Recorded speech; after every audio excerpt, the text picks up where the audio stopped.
Evangelio según Juan, capítulo 1. Vamos a leer los versos del 1 al 5. Juan, capítulo 1, versos del 1 al 5. Estoy viendo que los versos que vamos a considerar en esta mañana son desde el 2 hasta el 5. Dice así la palabra del Señor. En el principio era el Verbo, y el Verbo era con Dios, y el Verbo era Dios. Este era en el principio con Dios. Todas las cosas por Él fueron hechas, y sin Él nada de lo que ha sido hecho fue hecho. En Él estaba la vida, y la vida era la luz de los hombres. La luz en las tinieblas resplandece, y las tinieblas no prevalecieron contra Él. Amén. Muy bien, vamos a orar una vez más para pedirle al Señor que nos ayude con esta exposición de su palabra. Señor, nos suplicamos, por favor, nos ayudes con esta exposición de tu palabra para que se haga de una manera bíblica, Dios. Para que no hable yo, Señor, según mi necia sabiduría y según, Señor, mi corrupto entendimiento, sino que hable las verdades que nos son reveladas en tu palabra. Tomes en cuenta, Señor, las debilidades de este siervo inútil que soy, y háblale a tu iglesia, Señor, para que pueda ser edificada. Y también a aquellos, Señor, que puedan estar viéndonos a través del internet, Señor, que ellos también puedan ser edificados, y que tu palabra sea expuesta a toda tu congregación, que nosotros seamos edificados por ella, y que por ella aprendamos una vez más acerca de ti.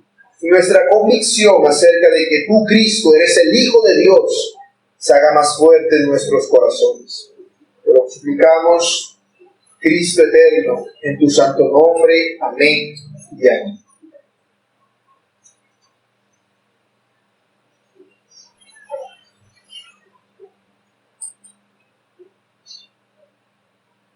Una verdad que es incuestionable para todos los seres humanos es que el agua es necesaria para la vida. Pero ¿de dónde surgió esa vida? Bueno, la Biblia claramente nos dice que toda vida ha surgido en Jesucristo. Y el apóstol Juan quiere dejar claro en este evangelio que Jesucristo es la fuente de la vida.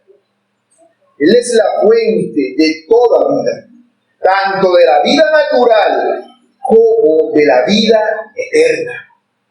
Él es la fuente de la vida y Él quiere que nosotros tengamos eso presente, porque ese es el propósito de todo este evangelio, que nosotros creamos que Jesucristo es el Hijo de Dios y que creyéndolo tengamos vida en su nombre. Para entender esto me gustaría recordarles un poco acerca del contexto. Como ya les dije el domingo anterior, este libro fue escrito por el apóstol Juan, digamos que entre 20 y 40 años, más o menos, después de la muerte del apóstol Pablo, cuando Juan se encontraba en Éfeso, siendo ya muy anciano. Desde allí él escribió este evangelio principalmente a los gentiles, a todos los gentiles, básicamente todas las iglesias de aquellas regiones griegas, para que ellos pudieran creer verdaderamente que Jesucristo es el Hijo de Dios. Para explicar esto, el apóstol Juan en el primer verso nos ha dicho que en el principio era el Verbo, hablándonos acerca de la eternidad que tiene el Verbo. Luego nos dice que el Verbo era con Dios, para enfatizar la relación, la comunión absoluta que existe entre el Verbo y Dios. También nos ha dicho que el Verbo era Dios. Para que no quede duda de que el Verbo verdaderamente no solamente es una persona más aparte de Dios, sino que Él es Dios en esencia, es Dios mismo. Y algo que el apóstol Juan hace en este prólogo, que abarca los primeros 18 versículos del capítulo 1, es el prólogo a todo el Evangelio, y por eso es el que vamos a exponer de una forma más detallada, similar a como lo hacemos en las cartas, unos cuantos versículos, poco a poco. Porque claro, cuando lleguemos a lo que son narraciones, se abarcarán una mayor cantidad de versículos. Pero lo que se busca es que entendamos lo que el apóstol está diciendo y podamos aplicarlo a nuestra vida. Él nos ha dicho ya que el verbo es Dios y ahora quiere enfatizar ese hecho, demostrándonos o hablándonos acerca del poder que este verbo posee por medio de las obras que él hace. El Señor Jesús lo dice en este Evangelio, en el capítulo 10, verso 37, cuando dice: si no hago las obras de mi Padre, no me creáis, mas si las hago, aunque no creáis a mí, creed a las obras, para que conozcáis y creáis que el Padre está en mí y yo en el Padre. Para que si nosotros no creemos quién es Jesucristo, simplemente por el testimonio de Juan, creamos por todas las obras que él ha hecho. Eso es algo que veremos constantemente a lo largo de todo el Evangelio y que el apóstol quiere enfatizar aquí al inicio de su Evangelio. Por eso a este sermón lo he llamado el poder del verbo. Y lo explicaré en 3 puntos. El poder del verbo para crear, el poder del verbo para dar vida y el poder del verbo para vencer. Veamos con detalle cada uno de estos puntos. Primero, el poder del verbo para crear. Dice el verso 2, este era en el principio con Dios. Todas las cosas por Él fueron hechas, y sin Él, nada de lo que ha sido hecho fue hecho. Esto nos deja a nosotros la idea clara de lo que se dijo en el versículo 1. Eso es lo que dice el versículo 2 al inicio. Él dice, este era en el principio con Dios. ¿Quién? El verbo. Es un resumen de todos los 3 renglones que vemos en el verso 1.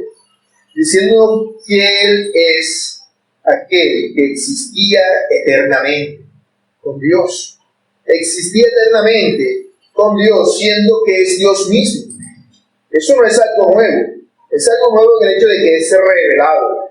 Pero desde el Antiguo Testamento ya Dios había anunciado de que su Hijo es Dios. Un ejemplo de esto lo tenemos en Isaías 9:6, donde se nos habla acerca del Mesías, el Hijo de Dios, cuando dice, porque un niño nos es nacido, hijo nos es dado, y el principado sobre su hombro. Ahí entendemos que se nos está hablando del Mesías que habría de venir. Pero luego dice que ese Mesías se le darían los nombres de admirable, consejero. Al Mesías se le llamaría Dios fuerte. También se le llamaría Padre eterno, siendo el Hijo. Y se le llamaría Príncipe de paz. Así que en el verso 2 encontramos un paralelo al verso 1. Porque Juan quiere que no quede duda alguna acerca de esta verdad que estaba siendo cuestionada ya en su tiempo, acerca de la deidad de Cristo. Una verdad que es completamente evidente y que el apóstol Juan expone de una manera clara, con un lenguaje sencillo. Él está diciendo que Jesucristo, que es el verbo, es Dios. Pero además él dice que todo ha sido creado por Él.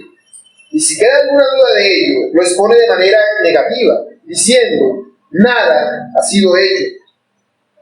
Nada ha sido hecho sin Él. Dice, sin Él, de lo que ha sido hecho, nada fue hecho. Nada. Todo fue hecho por Él. Este verso nos deja a nosotros claro el concepto del rol de Jesucristo en la creación. Jesucristo hizo todas las cosas. Eso es lo que Él está diciendo. Él es el que hizo todas las cosas. Él es el agente de la creación. Por medio de Él, Dios, Padre, creó todo. Él ejecutó el mandato. Él es la palabra. Y digo, Dios, hágase la luz. Vino el verbo e hizo la luz. Eso es algo sorprendente porque nos está diciendo que Él es la palabra de Dios. Él decretó desde el principio. Y que esa palabra no solamente es una palabra, es la sabiduría misma de Dios. Pero no es un atributo de Dios. Es Dios en persona. Es lo que leíamos en Proverbios. El pasaje que leímos en el capítulo 8, del 12 al 23. Recalco los versos finales, 22 y 23, que dicen, Jehová me poseía en el principio, ya de antiguo, antes de sus obras. Eternamente tuve el principado desde el principio, antes de la tierra. Antes de que todo existiera, ya Jesucristo existía. Y eso es algo que nosotros debemos tener claro. Porque una pregunta normal que cualquiera persona que considera a Dios, de pronto alguien que no cree en Dios, de pronto es católico, alguna cosa, pero no sabe mucho acerca de Dios, se puede hacer es: ¿y de dónde salió Dios? Él está diciendo, desde antes que todo fuera, Él es. Porque si nosotros seguimos una sucesión de eventos de criatura a creador, de tal manera yo vengo de mi padre de su padre, y él de su padre, y él de su padre, tendríamos una sucesión infinita de personas. Pero si eso fuera así, el universo sería infinito. Porque si el espacio, si el tiempo es infinito, el espacio también tiene que serlo, y el espacio no es infinito. Por lo tanto, tiene un principio, tanto el espacio como el tiempo. Y para que esto sea así, tiene que haber una causa primera que no tenga causa que la origine. Es decir, tiene que haber lo que llama, creo que es Tomás de Aquino, si no estoy mal, la causa incausada. La causa incausada, que sea causa de todas las demás causas. Es decir, uno que ponga en funcionamiento todo, pero que no tenga nada de donde él haya venido. Sí o sí tiene que existir este ser, que la Biblia nos revela que es Dios, y que aquí el apóstol Juan nos revela que también es Cristo. Él es la causa primera de todas las cosas. Él es el ser del cual todo depende. Él es el verbo en el cual creían los griegos. Y Jesús verifica este hecho de su deidad a lo largo de toda la Biblia. A lo largo de toda la Escritura encontramos esa verdad acerca de la eternidad de Dios. Y aquí Juan nos está diciendo: Jesucristo es Dios, así que Él también es eterno. Él es la verdad absoluta. Y esto, aunque puede parecer que es algo sencillo por la forma en la cual el apóstol lo está diciendo, sencillo de decir, no de entender, no va enfocado al hecho simplemente de demostrarnos la eternidad de Cristo, sino también el rol que Él juega en la creación. Porque en ese entonces, en los tiempos en los que se escribió el Evangelio, había una idea que estaba surgiendo, una falsa doctrina que estaba surgiendo, que decía que todo lo que es espiritual es bueno y todo lo que es material es malo. Esa doctrina del gnosticismo, que se deriva de la filosofía griega, nos enfatizaba entonces de que Dios era bueno porque Dios es espíritu y nosotros éramos malos porque éramos carne, pero que Jesucristo no podía haber venido en carne, porque entonces se hubiese hecho malo, porque por el simple hecho de ser materia ya era malo. Y ellos negaban la creación de parte de Dios, diciendo que Dios no había creado el universo de manera directa, sino que Dios es un ser espiritual del cual emanaba, como si fueran humos de un fósforo que se apaga. En la senda del lupito puro es una emanación, algo así que se desprende de Dios, que había todo tipo de emanaciones.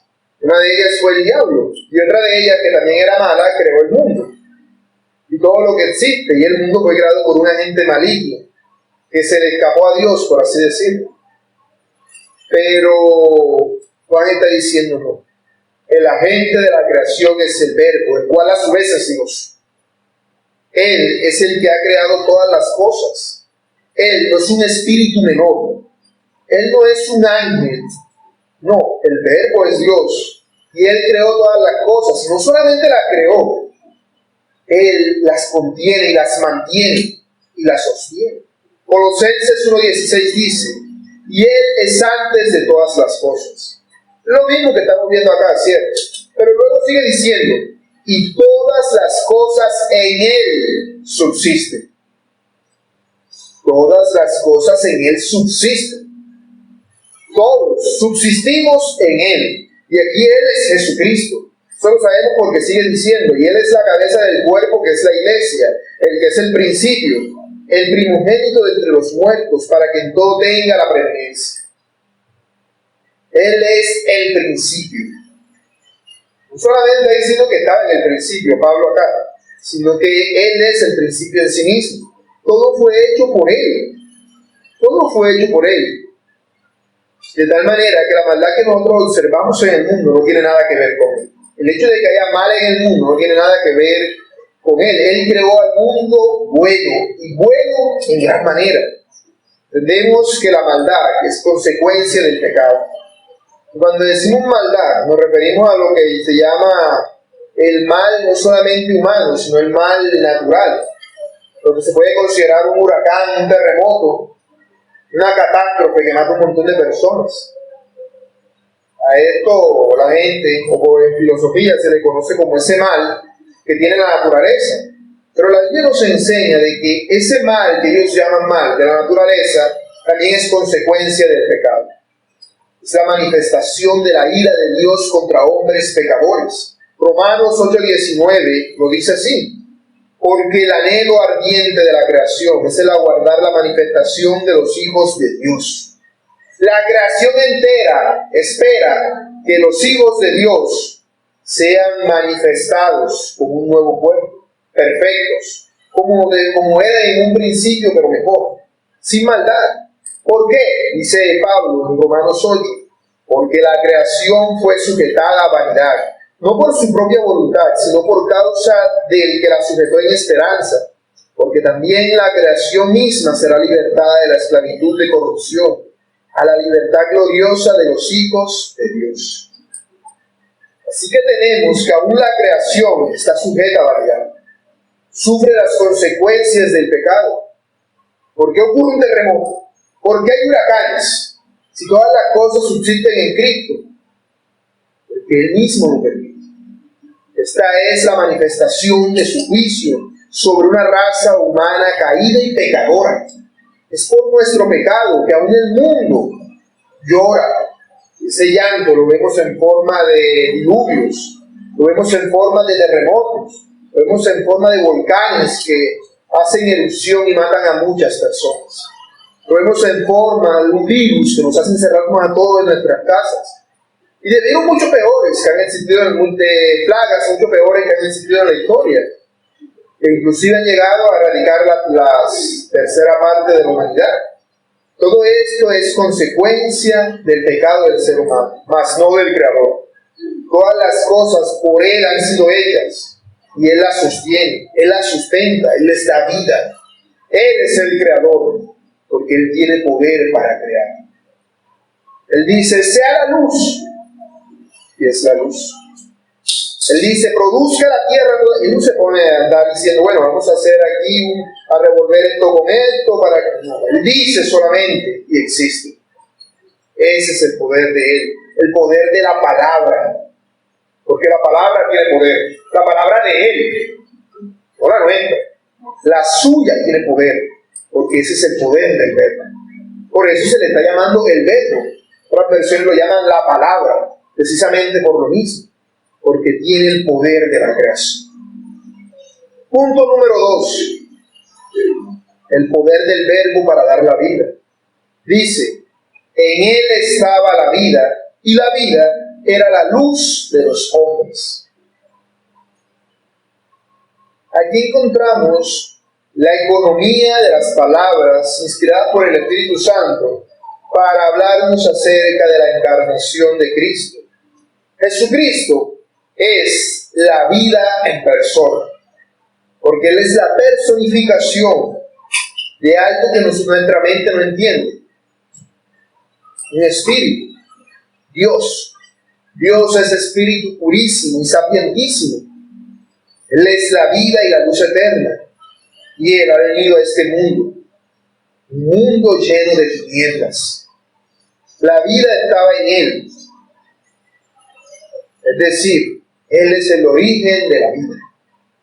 Él es el origen de la vida. La palabra que aquí aparece como vida, para no referirme a palabras griegas, se refiere tanto a la vida física como a la vida espiritual. Significa eso. Jesucristo es la fuente de la vida, tanto natural como espiritual. Tanto la vida que tenemos al nacer, como la vida que tenemos al nacer de nuevo. Porque eso es algo que Juan quiere dejar muy en claro a lo largo de todo este Evangelio, el concepto del nuevo nacimiento. Entonces tenemos que la vida, toda vida, viene de Jesucristo. Sea la vida de un mosquito que tú matas porque te molesta, sea la vida de un ángel, que existe para siempre, viviendo para siempre en el cielo. Toda vida, sea natural o sea espiritual.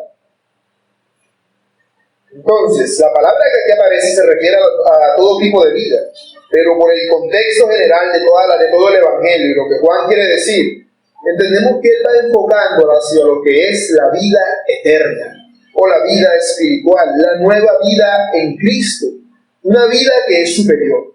¿Qué es la vida a la que él se refiere? La vida a la que él se refiere es la vida que está en él. Su santidad, su verdad, su amor, su omnipotencia, su soberanía, su sabiduría, se refiere a lo que nosotros denominamos atributos de Dios. Por eso es que el Señor Jesús dice en Juan 17:13, esta es la vida eterna, que conozcáis a Dios el Padre y a Jesucristo su Hijo, a quien Él ha enviado. La vida es que esos atributos que están en Dios están en nosotros, sean manifestados a través de nosotros.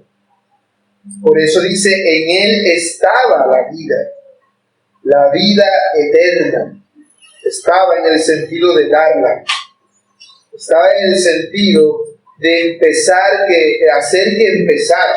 La palabra estaba, que aquí aparece, como les dije la vez anterior, de la palabra griega. Hay dos palabras griegas que son clave en esa introducción de Juan: eimi y ginomai. Eimi significa algo que estaba y que sigue estando. Ginomai significa algo que empieza a estar. Por eso cuando dice en Él estaba la vida, quiere decir que esa vida en Él estaba y sigue estando. Y nos es dada a nosotros por Él. Todas las cosas por Él fueron hechas, ¿cierto? Nada de lo que existe, y sin Él nada de lo que existe llegó a ser. Eso nos incluye a nosotros. Nuestra vida es dada por Él. Así que debemos entender que la vida de la cual está hablando Él aquí es la vida de Dios mismo, la vida que existe solamente en Él. En la misma expresión la encontramos en el capítulo 5, verso 26. Y se refiere al hecho de que Él tiene vida en sí mismo. Eso es lo que cuando veamos los atributos de Dios llamamos la aceidad de Dios. Un sentido de independencia.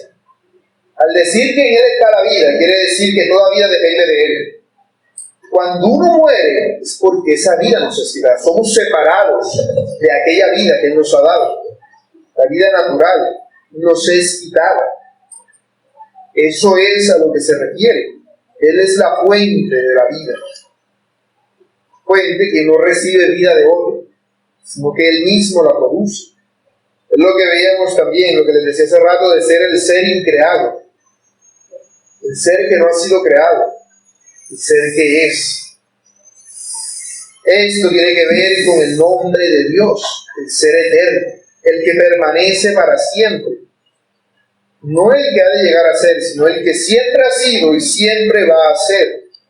Se refiere esencialmente a aquello que nos diferencia a nosotros, las criaturas, del Creador. En Él estaba la vida, como una llama de fuego que nunca se apaga, en la cual todos pueden poner sus velitas para prender. Pero Él es una llama que está ardiendo. Siempre lo ha estado y siempre va a seguir ardiendo. Y todas las demás vidas son pequeñas llamas. Nosotros colocamos en aquel gran fuego para encender. Toda vida proviene de Él. Nada llegó a ser si no es por Él. Por eso entendemos que nunca había un tiempo en el cual Él no existiera. Existió un tiempo en el cual no existía el universo, ni tampoco el cielo, ni el infierno, porque aún estas cosas fueron creadas.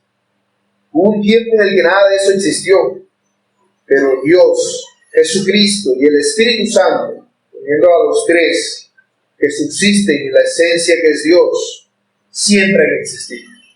A eso es a lo que alude su nombre en Éxodo 3:14. Yo soy el que soy. Él es desde la eternidad. Él es la fuente de la vida. Él es la energía que hace funcionar todo, por así decirlo. No como una energía simplemente como esta que hace funcionar esto, sino una energía activa que tiene conciencia, tiene personalidad. Por eso dice el apóstol Pablo a los filósofos en el Areópago, en Hechos 17:28, en Él vivimos, si nos movemos, somos. Nosotros no podemos vivir sin Él. Él siempre nos ha dado todo. Si Él dejara de hacerlo por un segundo, todo se acabaría. Porque a eso es a lo que se refiere como la fuente de la vida eterna. No como una fuente que un día sopló, nos dio la gotica de vida y ya estamos vivos. No, no. Se refiere como un acueducto, una fuente, un río que emana y está todo el tiempo fluyendo. Todo el tiempo está fluyendo, todo el tiempo estamos recibiendo vida de Dios. En el momento en el cual esa fuente debe de correr, todo se acaba. Eso dice que todas las cosas en Él subsisten. Todos dependemos de Él todo el tiempo. Él está haciendo que fluya su vida en todo lo vivo. En todo lo vivo. Porque Él es el dador de la vida. La vida por medio de la cual nosotros hemos entrado a la vida eterna. Él es el que nos ha libertado, nos ha traído de la muerte espiritual a la vida espiritual. Cuando estábamos muertos en nuestros delitos y pecados, como dice Efesios 2:1, Él nos dio vida. Así que cuando el apóstol está diciendo que en Él estaba la vida, está enfatizando el hecho de que Él es el origen de la salvación, del Evangelio que nos es dado. También se nos habla de la luz. ¿Y qué es la luz?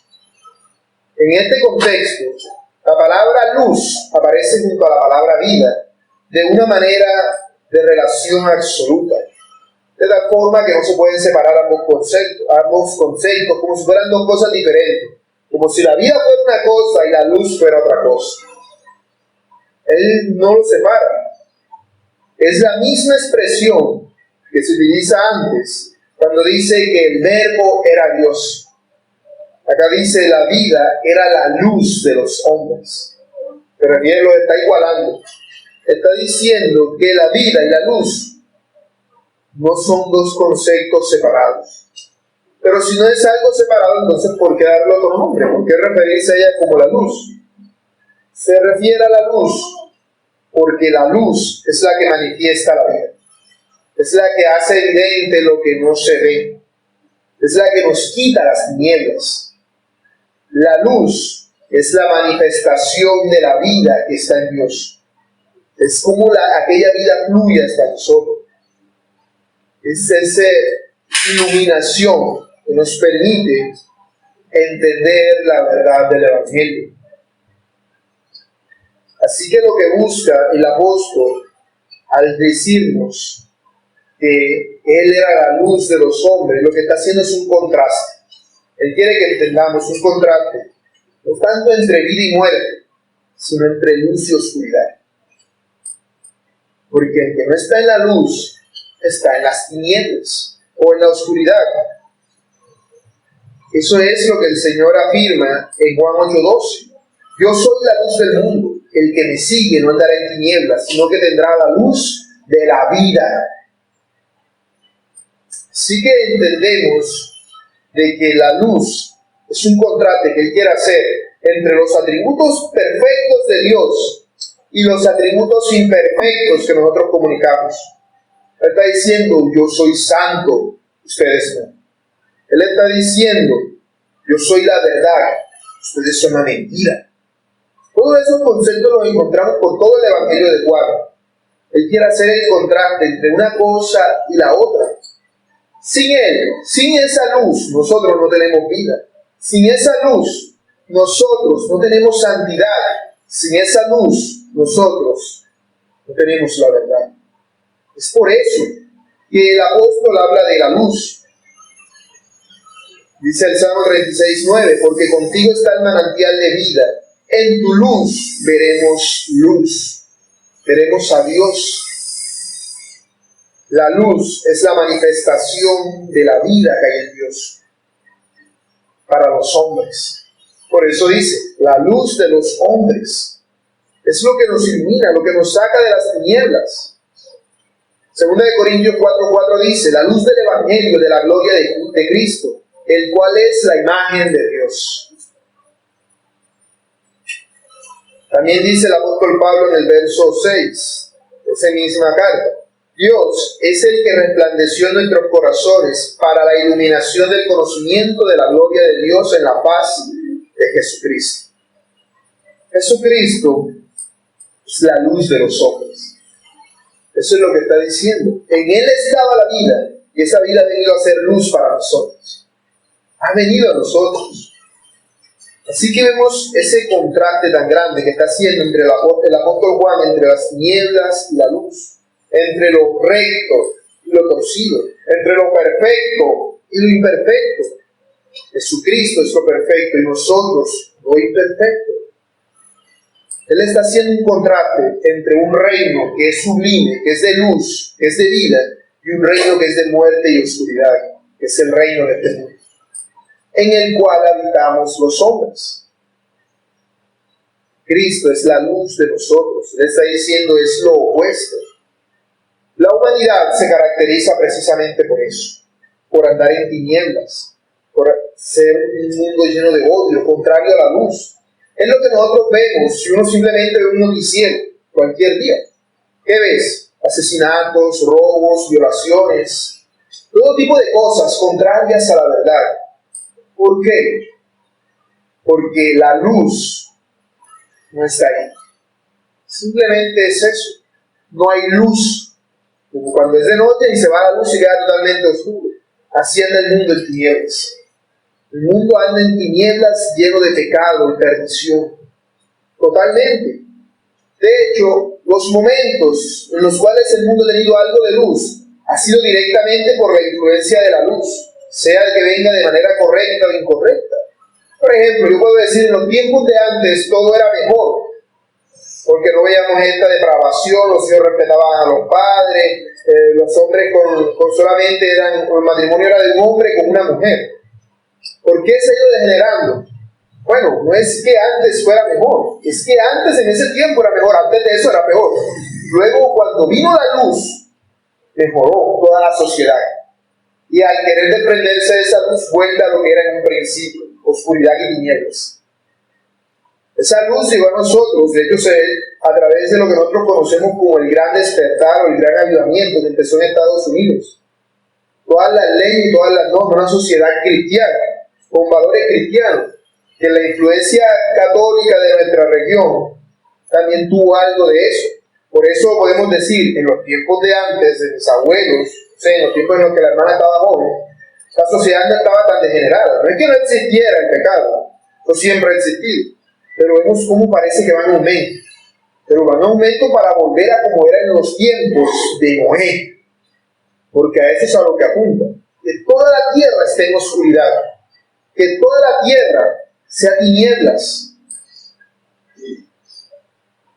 Y a eso es a lo que va a acabar, precisamente para que el juicio de Dios sea manifiesto. Así que cuando hablamos de la luz, hablamos de la manifestación de los atributos de Dios. Por eso se nos dice, nosotros somos la luz del mundo. ¿Por qué? Porque nosotros con nuestras obras glorificamos a nuestro Padre que está en los cielos.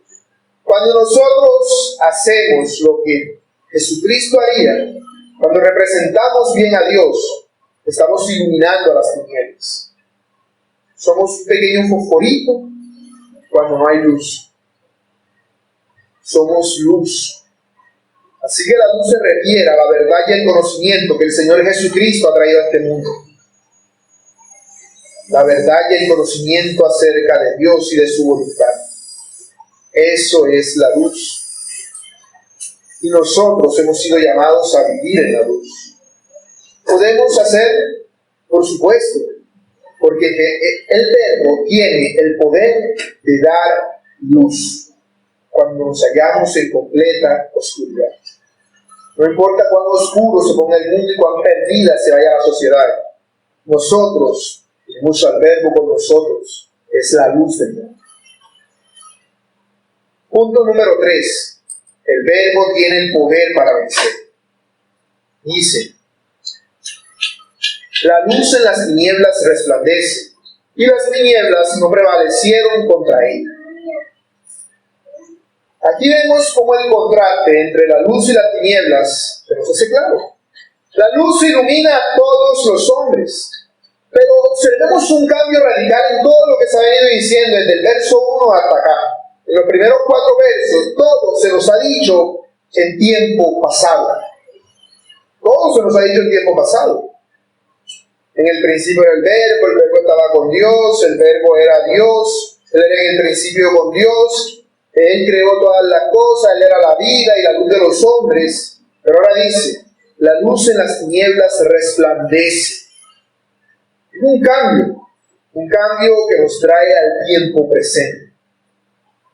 Y las tinieblas no prevalecieron contra él.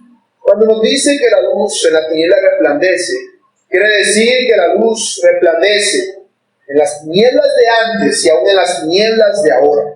Que aquella luz que en el principio brilló, sigue brillando el día de hoy. Sigue brillando en los tiempos en los cuales Juan el Bautista vio al Señor Jesús. Sigue brillando en los tiempos en los cuales el apóstol Juan escribió este evangelio. Y sigue brillando hoy con la misma intensidad que siempre lo ha hecho. Sigue brillando la luz del evangelio. Pero esa luz no empezó a brillar cuando el Señor Jesús nació o cuando se encarnó, sino que a lo largo de todas las Escrituras encontramos cómo ha brillado. Siempre existió ese brillo que vence en las tinieblas. Apenas Adán y Eva pecaron, el Señor les prometió que de la simiente de ella, de Eva, vendría uno que aplastaría la cabeza de la serpiente. Es decir, apenas llegó la oscuridad, que enseguida vino la luz. Eso es lo que el Señor está diciendo. Brilló en forma de promesa para aquellos que todavía no habían nacido, que aquellos que estaban en los tiempos con los cuales la luz no había nacido todavía en este mundo, como un ser humano.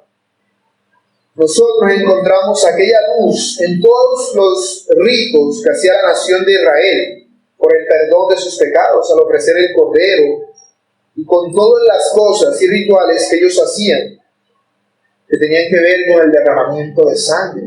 Nosotros encontramos la luz en aquella serpiente de bronce que Moisés levantó en el desierto. Nosotros encontramos la luz a lo largo de todos los libros que encontramos en el Antiguo Testamento, sean históricos, proféticos y poéticos. Encontramos la luz. Vemos, ellos hacían, vemos que se nos habla de una nación que se rebelaba contra Dios, pero que cuando la luz venía se arrepentían y se volvían a Dios. Luego, otra vez, aborrecían la luz y se iban de la luz y se apartaban de Dios, y otra vez el juicio de Dios venía y así. Un completo vaivén, en el cual la luz siempre les era manifestada. Así que debemos entender que esa luz brilla a lo largo de toda la palabra de Dios. Por eso la palabra de Dios es la luz para nosotros. Porque nosotros somos luz del mundo, pero la Biblia es luz para nosotros. Por eso a través de ella recibimos iluminación. Por eso a través de ella podemos ver al Verbo haciendo su obra. Aquella luz que resplandeció en los días de Abraham es la misma luz que resplandece para nosotros hoy. Así como Abraham creyó en Cristo, sin saber ni siquiera la palabra Cristo, nosotros hoy podemos creer en Cristo y nuestra luz es mayor. Nuestra luz es mayor porque nuestro conocimiento acerca de la verdad de Dios es mucho mayor que todos estos hombres que encontramos en la Biblia tuvieron. Jesucristo es la luz que ilumina el camino hacia Dios, y esa luz siempre prevalecerá en contra de la oscuridad. La oscuridad que nace del corazón del ser humano. La palabra tinieblas se refiere a la oscuridad, pero a la oscuridad absoluta. ¿Cuál es la oscuridad absoluta? La oscuridad absoluta no es cuando se va la luz simplemente. Cuando se va la luz de noche, todavía queda la luz de la luna. Todavía puedes ver, aunque no alcances a ver con claridad todo, puedes distinguir las siluetas de las personas y la posición de los objetos. Pero si todo está oscuro, las nubes cubren la luna, no hay electricidad, no hay nada con lo que iluminar. La luna ni siquiera está en la posición detrás de las nubes, que hay algún ápice de luz para pasar. Llegan las tinieblas. Las tinieblas son la oscuridad absoluta, es decir, cuando ni siquiera puedes ver tu mano, cuando no puedes ver algo que tienes enfrente, no ves absolutamente nada. Estás en la misma condición que un ciego. Por eso a lo largo de este evangelio vemos mucho acerca de los ciegos. Precisamente por eso, porque andan en tinieblas, igual que el mundo. Y Jesucristo es la luz que vino al mundo. Pero algo que hay con las tinieblas es que los seres humanos somos personas costumbristas. Nos acostumbramos a todas las cosas, las damos por sentadas. Eso hace parte de nuestro proceso, de hecho, eso hace parte de nuestro proceso natural, sino que el pecado lo ha corrompido.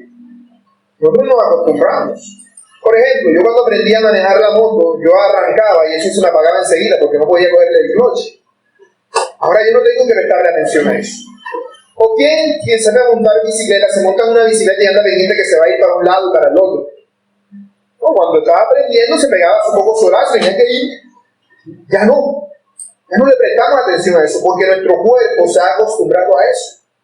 El problema es que al estar el pecado en nosotros también nos hemos acostumbrado al pecado.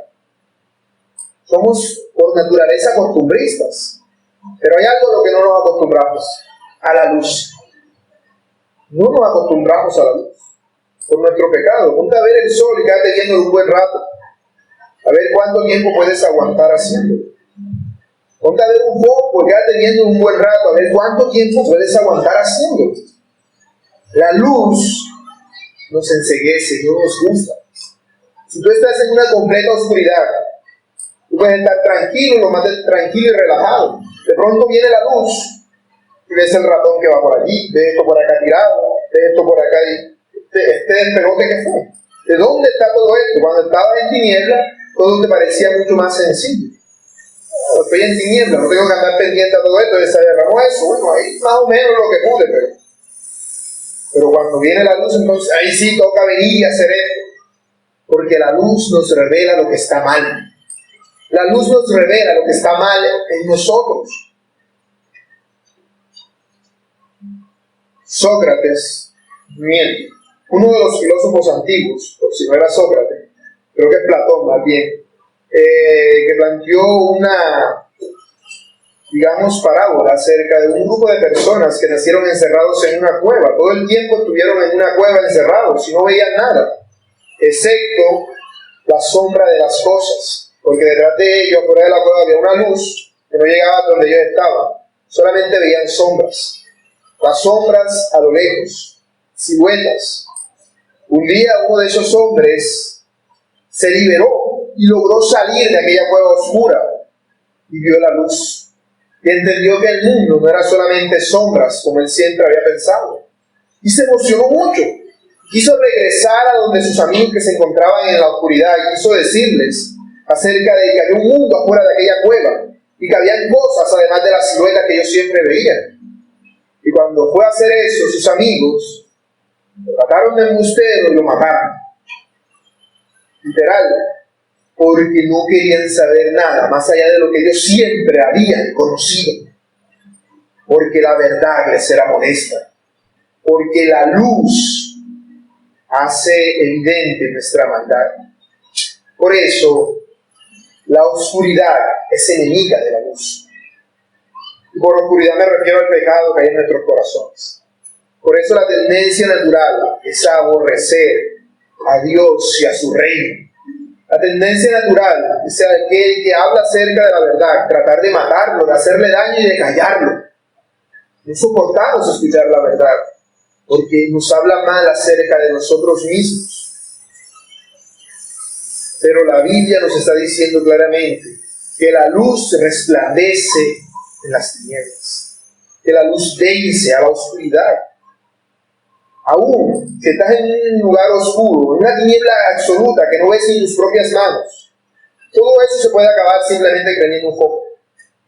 La luz insignificante de un foco puede acabar automáticamente con las tinieblas, porque ya no van a ser totales. Va a haber oscuridad, pero no alrededor de ti. tú vas a llevar la luz contigo. La pones en una vela y la haces aún mayor. Y si prendes aún más, vas a tener aún mucha más luz. Solo se necesita, para que exista luz, una pequeña cantidad de la misma. Mas para que existan tinieblas, estas deben ser totales. Estas deben ser totales. Por eso la luz siempre vence a las tinieblas. Siempre. Siempre la luz prevalece. Primera de Juan 2:8 dice, las tinieblas van pasando y la luz verdadera ya alumbra a todo hombre. Y los hombres aborrecen la luz porque aman más las tinieblas, porque saben que sus obras son malas. Y todo aquel que hace lo malo no viene a la luz, para que sus obras no sean reprendidas.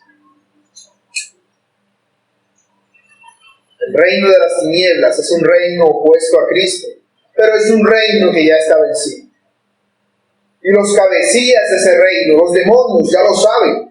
Por eso siempre que nosotros vemos que en la Biblia se nos mencionan demonios, nosotros no vemos al Señor Jesús discutiendo con los demonios y diciéndole durante 3 horas, vete, te reprendo en el nombre. No, nosotros no vemos a Jesús apurado y angustiado, el demonio, vete, y escupiéndole y dándole golpes. No, por el contrario, tal era la autoridad y el poder de la luz sobre las tinieblas, que Jesús no solamente echaba fuera demonios, sino que inclusive no les dejaba hablar.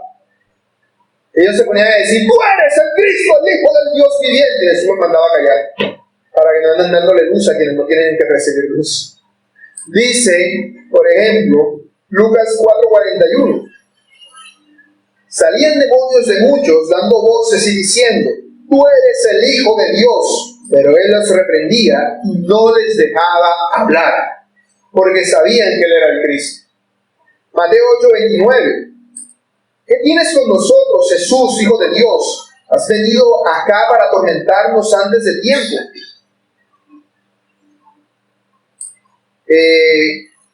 Dice Lucas 4:34. Déjanos. ¿Qué tienes con nosotros, Jesús Nazareno? ¿Has venido para destruirnos? Yo te conozco. ¿Quién eres? El Santo de Dios. Así que tenemos claramente cómo aún los demonios saben que ellos no tienen oportunidad de ganar.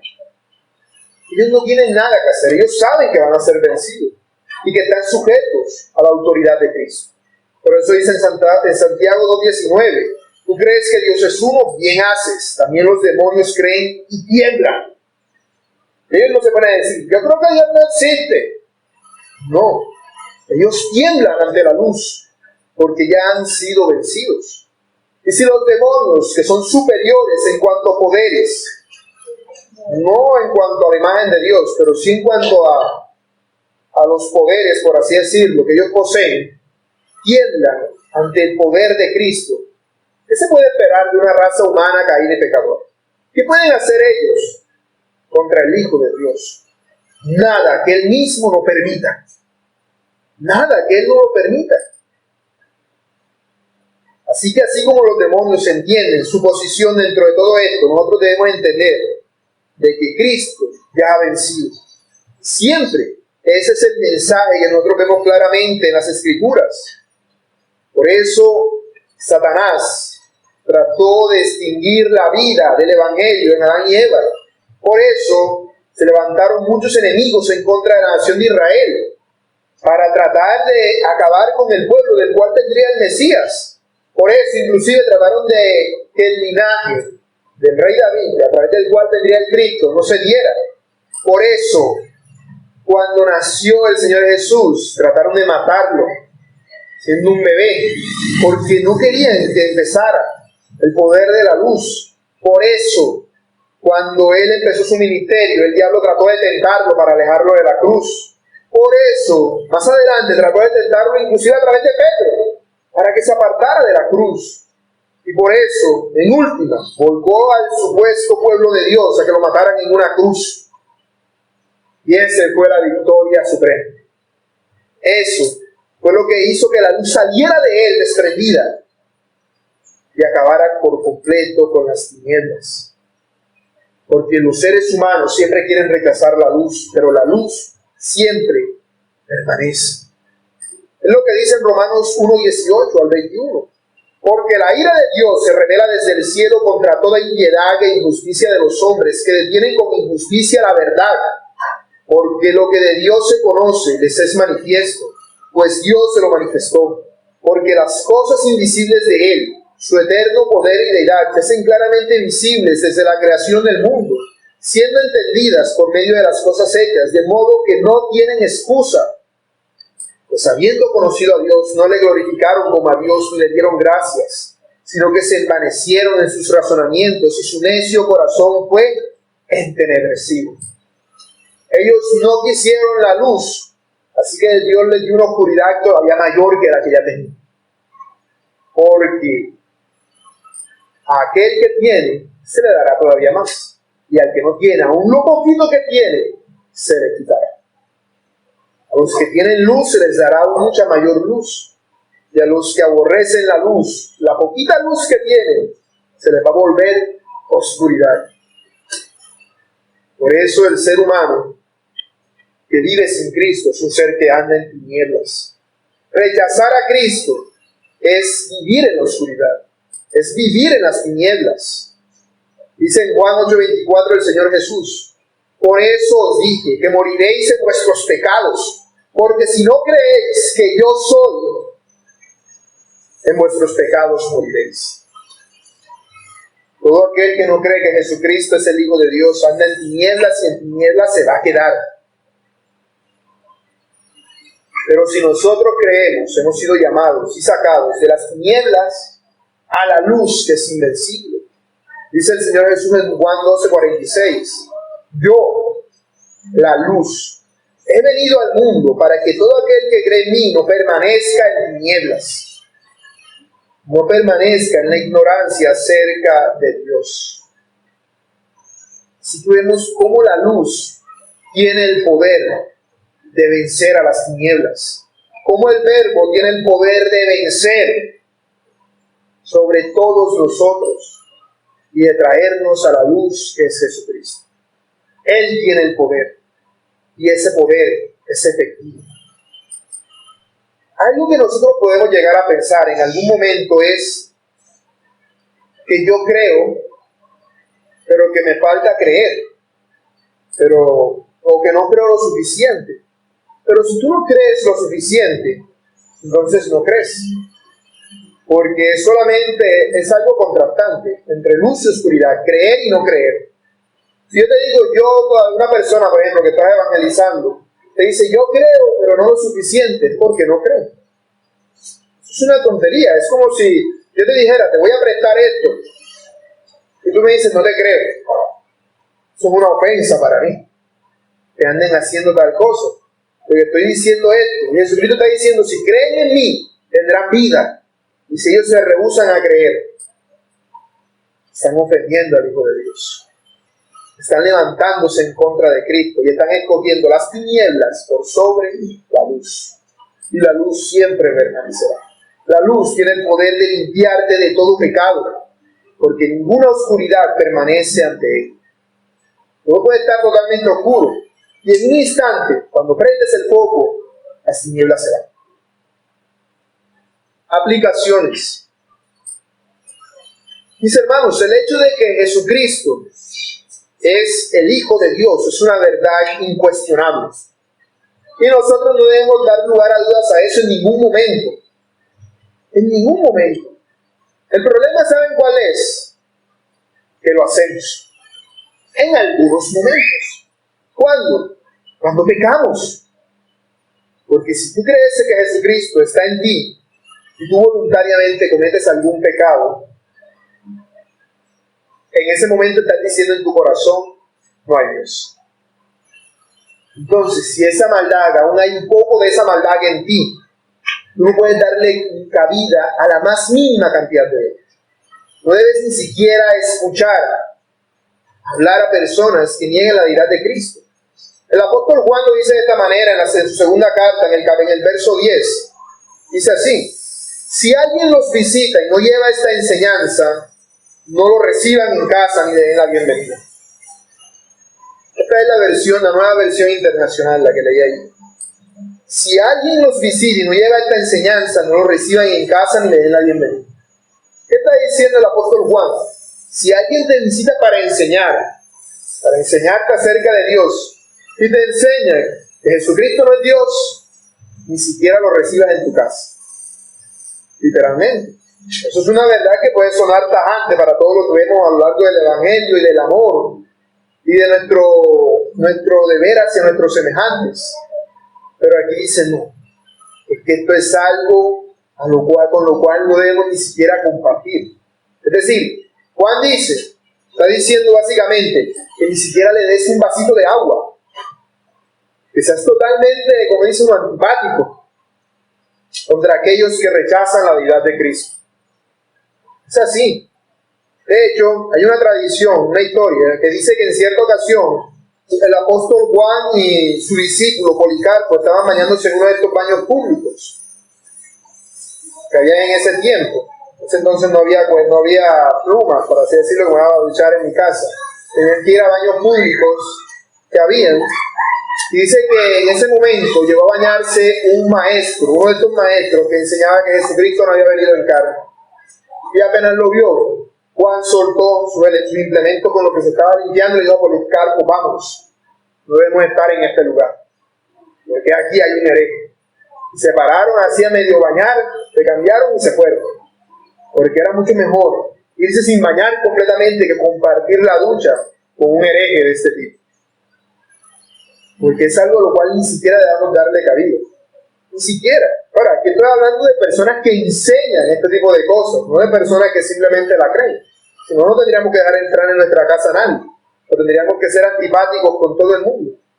Se refiere a personas que, conociendo la verdad, se han desviado completamente de ellas. Esa es una verdad incuestionable, el hecho de que Jesucristo es Dios. Debemos entender nuestro propósito en Cristo y conocer que nosotros somos sus criaturas y que dependemos de Él.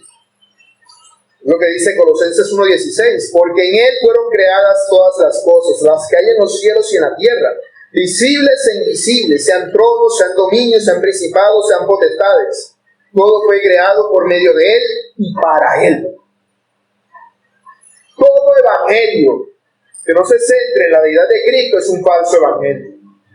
Si yo me pongo a predicar aquí a decirles, hermanos, Dios los va a hacer ricos y los va a multiplicar, todo lo que ustedes me den a mí, echen sus billetes aquí. Yo les estoy hablando acerca de la deidad de Cristo. Les estoy hablando acerca de la deidad de ti, o del Dios mamón, o el Dios dinero. Estoy hablando de un falso evangelio. Nosotros hemos sido creados por Él y para Él. Tu propósito en la vida no son tus sueños, tus aspiraciones o tus deseos. Es ser conformados a la imagen del Hijo de Dios, porque para eso vino la luz al mundo. Al reconocer esto, nosotros podemos entender que esa luz es para nuestra mente, para nuestro corazón, que dice todo el tiempo, como es embustero, no hay Dios, no hay Dios, no hay Dios, Dios no existe, Dios no te está viendo, Dios no.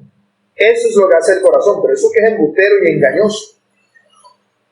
Y esa luz debe llenarnos a nosotros. Eso lo hacemos mediante su palabra. Debemos llenarnos de la palabra de Cristo todo el tiempo. La palabra de Cristo debe llenar cada decisión que nosotros tomemos, sea grande o sea pequeña. Debemos leerla y meditar en ella todos los días, porque para eso fue inspirada la Escritura. La Escritura. Lo vimos en 2 de Timoteo 3:16. Toda la Escritura es inspirada por Dios y es útil para enseñar, para redarguir, para corregir, para instruir en justicia. ¿Para qué? Para que te vaya bien y seas muy rico y famoso. ¿Para qué la Escritura? A fin de que el hombre de Dios sea perfecto, es decir, sin tinieblas. Para eso venimos a este lugar, domingo tras domingo y semana tras semana. No para ser feliz, sino para ser limpiados de las tinieblas. Y al no haber tinieblas en nosotros, entonces como consecuencia vendrá la felicidad. Porque la felicidad que es Jesucristo, nuestro Señor. Él es la felicidad, pero no podemos verlo a causa de las tinieblas que aún hay en nuestro corazón. Así que debemos creer en aquel que vence sobre todas las cosas, porque Dios, Jesucristo, es la palabra, y Él tiene la palabra, la última palabra en cualquier circunstancia. Él fue el que hizo la tierra. Él tiene el poder de darte conocimiento acerca de Él, y el poder inclusive de salvarte a ti, aún a pesar de ti. Así que, mi hermano, crea en Cristo. Cree en Cristo y en su palabra. Porque tú dices, yo creo en Cristo, pero entonces ves que no hay para comer mañana. Entonces, ¿qué es lo que crees en Cristo? Por eso es la importancia de creer el Evangelio y de creer que Jesucristo es el Hijo de Dios. Y ahí es cuando nosotros dudamos. Decimos, Jesucristo es el Hijo de Dios, pero no tiene poder para sanarme de esta enfermedad. Pero no tiene poder para ayudarme con mi familia. Pero no tiene poder para proveerme para el día de mañana. Entonces vemos que nos caemos, gritamos y nos asustamos y nos preocupamos porque no creemos en el poder del Verbo para vencer. Por eso, mis hermanos, debemos arrepentirnos, porque todos necesitamos creer cada día que Jesucristo es el Hijo de Dios y que tiene poder para todo, de que su poder no tiene límite alguno. Por eso debemos ser renovados día tras día en ese conocimiento, para que seamos perfectos. Como dice el apóstol Pablo en Romanos 12:21, no seas vencido de lo malo, sino vence con el bien el mal. Vence con la luz las tinieblas. Vence el mal que hay en ti con el bien que hay en él.